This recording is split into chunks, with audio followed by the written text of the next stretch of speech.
Olá, queridos alunos! Nesse período de pandemia, precisamos ficar em casa. Mas não podemos deixar os estudos de lado. Nós do ETM sentimos muito a sua falta. Então, aperte o play, que a sua aula já vai começar. Pegue todo o seu material de estudos. Concentre-se e tenha uma boa aula. Olá, queridos alunos! Tudo bem com vocês? Vamos a mais uma videoaula? Vamos lá? Turma do 5º ano, disciplina de português. Mas antes, vamos falar com o Papai do Céu, ok? Vamos lá. Pai nosso que estais no céu, santificado seja o teu nome. Venha a nós o teu reino. Seja feita a tua vontade, assim na terra como no céu. O pão nosso de cada dia nos dai hoje. Perdoa as nossas ofensas, assim como nós perdoamos a quem nos tem ofendido. Não nos deixe cair em tentações, mas livra-nos do mal. Amém. Lembrando sempre, que tia Lânia continua com muitas saudades e que tudo isso vai passar, ok? Vamos à nossa aula. Abra o livro de vocês na página 37 e vamos observar o conteúdo, ok?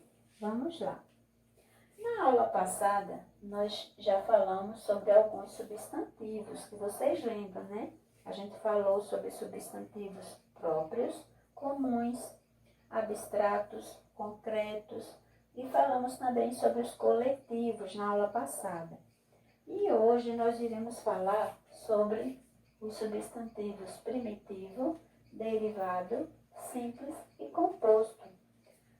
O substantivo primitivo é aquele substantivo que não deriva de outra palavra, não tem origem de outra palavra, a palavra é única, não vem de outra palavra.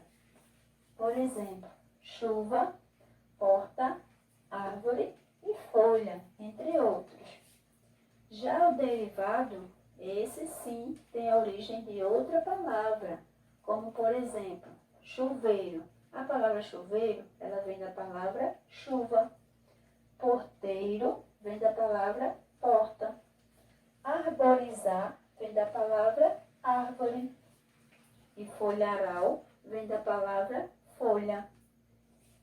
Substantivo simples. Simples é quando a palavra é sozinha, é única. Ela é uma palavra simples, não tem outra junto, ok? Como casa, mesa, flor e lápis. E o substantivo composto, ele é composto de várias palavras, ao contrário do simples. Ele é composto por várias palavras e também, às vezes, ele contém um hífen, que é o que divide as palavras. Vamos ver alguns exemplos.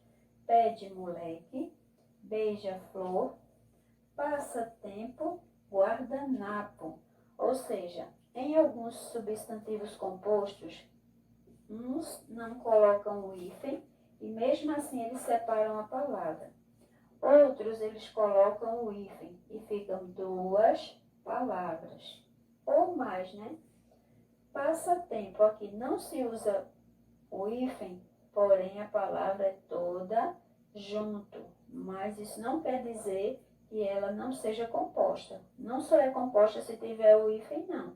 Ela também pode ser composta sem hífen, porque aqui você está vendo, ó, que tem duas palavras junto da outra. Passa, tempo. E aqui tem o quê? Guarda, napo. Então, são duas palavras em uma. Então, essa é uma característica do substantivo composto, diferente do simples, que é uma palavra só, certo? Espero que vocês tenham entendido. Se não entenderam, aí assiste o vídeo novamente. Se tiver dúvida nas atividades, entre em contato com tia Lânia, ok? E realizem as atividades com zelo, com cuidado, caprichando sempre na caligrafia e procurando fazer num momento assim, que você esteja tranquilo, ok? Em horários flexíveis, que você possa fazer a atividade bem organizadinho, tudo direitinho, ok? Cheiro para todo mundo, certo? Boas atividades aí em casa, certo? E continua, né, lavando suas mãos com frequência. Quando for sair, utilizar máscara, certo? Se cuidando, se protegendo, ok? Cheiro para todo mundo. Até o próximo vídeo. Olá, quinto ano! Como vocês estão? Eu tô aqui morrendo de saudade de vocês. Estão se cuidando? Estão se protegendo? Usando máscara? Fiquem em casa. A nossa aulinha de hoje é aula de história. Muito bem, aula de história. O tema da nossa aula de hoje é os engenhos e a produção de açúcar. Vejam bem, isso aqui é uma produção de cana-de-açúcar. Hoje, se vocês forem no mercado, o açúcar é um preço bem acessível, não é? Tem açúcar de todo preço, de várias marcas, mais branquinho, mais escurinho. Mas vocês sabiam que o açúcar era bastante caro? Que a produção de açúcar gerava muita riqueza? Pois é. O açúcar, ele se desenvolveu no Brasil com muita facilidade por conta do nosso clima. Isso mesmo. O nosso clima é quente e o nosso solo é um solo bom para a plantação de cana-de-açúcar, que é o solo massapê. Então, tanto o clima como o solo são favoráveis à plantação de cana-de-açúcar, que é ideal para a produção do açúcar e também para a produção de aguardente, cachaça. Então, tanto o açúcar como a aguardente são produzidos com a cana-de-açúcar. E antigamente isso aqui era uma riqueza enorme. Então, muitos portugueses se apropriavam de nossas terras para a produção da cana-de-açúcar e assim produzir açúcar e água ardente. E isso era feito no engenho. O que é um engenho? É uma propriedade produtora de açúcar. É no engenho que se produzia o açúcar.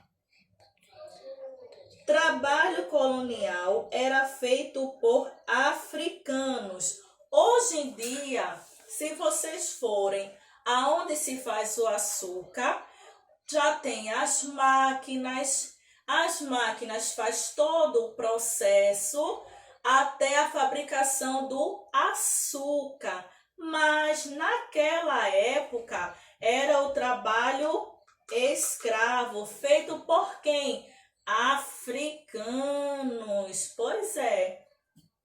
Depois dos índios escravizados, eles começaram a escravizar quem? Os africanos. Os africanos, os negros africanos, eram trazidos da África para trabalhar aqui no Brasil. Isso aí a gente vai ver em outras aulas, mas resumidamente vou contar para vocês. Esses negros africanos, eles eram retirados de sua terra para trabalhar na produção do engenho. Eles eram explorados, apanhavam, não tinham alimentação adequada, não tinham moradia, eram retirados de sua família e muitos até morriam. Pois é. Desses negros africanos, os mais trazidos para o Brasil eram os bantus e os sudaneses. Essas duas etnias eram as mais trazidas para o Brasil, eram em abundância. Então, vamos conhecer um pouco do engenho. Como era que se organizava o açúcar naquela época. Vejam como era a organização. Cada coisa tinha o seu nome. Por exemplo, no centro de tudo ficava a Casa Grande. Ela era central, era o maior de tudo. Ficava no meio para olhar para todos os âmbitos. Aí aqui tem a roça, a senzala, a moenda, o canavial. Então, tudo gerava em redor da Casa Grande. Tem até um livro de um escritor brasileiro, daqui, pernambucano, Gilberto Freire. Ele escreveu um livro belíssimo chamado Casa Grande e Senzala, que conta toda a história dos negros nessa época da escravidão, onde enriquecia os brancos com a produção do açúcar.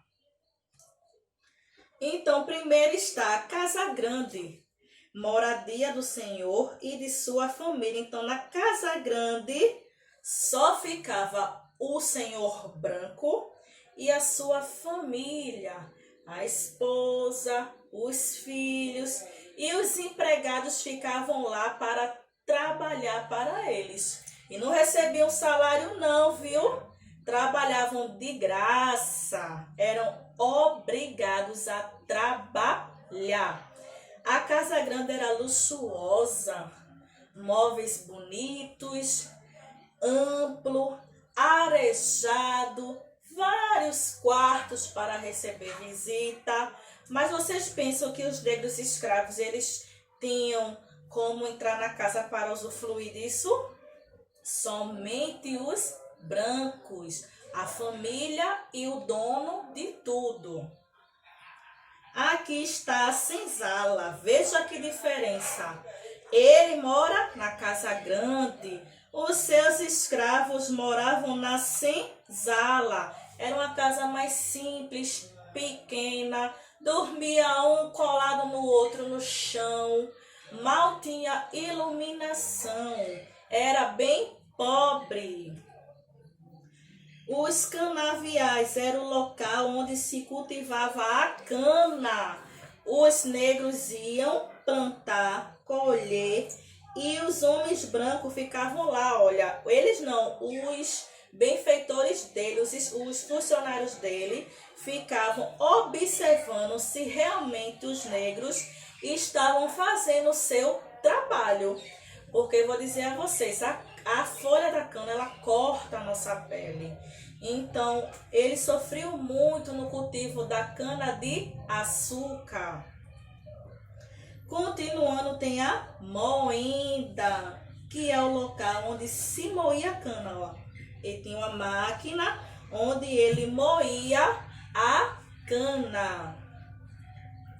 Aqui a fornalha. O caldo da cana era fervido e purificado. É ali que ele purificava o caldo que era retirado da cana de açúcar.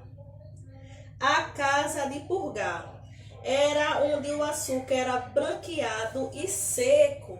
Era ali que ele deixava o açúcar branquinho. Quanto mais branquinho, mais caro, melhor, mais refinado para o consumo. Aqui está em geral, né? Tudo que eu falei sobre como era um engenho. Aí aqui está o canavial, a roça, a senzala. Aqui, ó, a Casa Grande, que é isso aqui. Aqui eram os transportes deles, que eram carroças, cavalos. Não tinha carro nessa época, carro de luxo. Era o transporte dos negros mais simples. Aqui, a caldeireira, onde ficava a cana, a fornalha, a casa de purgar, a moenda. Tudo isso ao redor que ficava ao centro da Casa Grande. Então, essa aqui foi a nossa aula de hoje. Depois vão lá no livro, faz a leitura, responde as atividades que já está na escola. Qualquer dúvida, vai no Zap, pergunta a tia Andressa. Beijo para vocês e até a próxima aula. Tchau, tchau!